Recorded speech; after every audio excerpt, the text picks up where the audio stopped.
Humihingi naman ng tulong ang pamilya ng isang OFW na namatay sa Saudi Arabia. Hindi kumbinsido ang asawa ng OFW sa balitang nagpigti ito, pero ang hiling na lang niya, may uwi na raw ito, ang labi ng mister.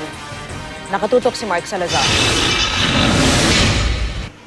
Nangyari kay Gloria Malillos ang bangungot na kinatatakutan ng isang may asawang OFW.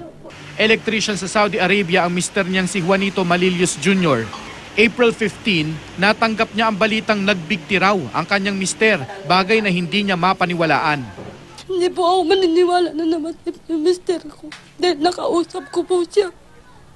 Hindi na raw ipipilit pa ni Gloria ang kutob. Pumirma na raw siya sa isang waiver na nagsasabing hindi na siya hihingi pa ng investigasyon. Yung akin lang po. Ay madadali po nilang pauwiin yung mister ko dahil po naghihintay po yung 3 anak ko. 3 buwan nang nasa freezer sa Saudi ang labi ni Juanito, habang si Gloria na taga Mindoro Occidental pa, nauubusan na raw ng pag-asa. Sinamahan namin siya sa OWA kanina.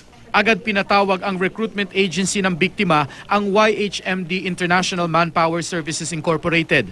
Kaya nagkalakas ng loob na si Gloria na magsumbong. Pinaparating na sa iyo ngayon, you are the recruitment manager.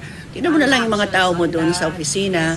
Ako din, sinasabi ko din sa mga kapareho niyong ahensya na huwag kayong magsungit sa mga aplikante o mga pamilya nila dahil kaya sila nandiyan para humingi ng tulong.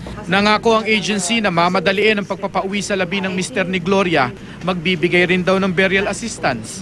Ang OWA, automatikong magbibigay ng death benefit. Kung iisipin mo, gasino na ang perang makukuha ni Gloria kapalit ng buhay ng kanyang asawa. Pero katwiran niya, malaki na rin itong halaga bilang panimula nilang mag-iina. Mark Salazar, Nakatutok, 24 Oras.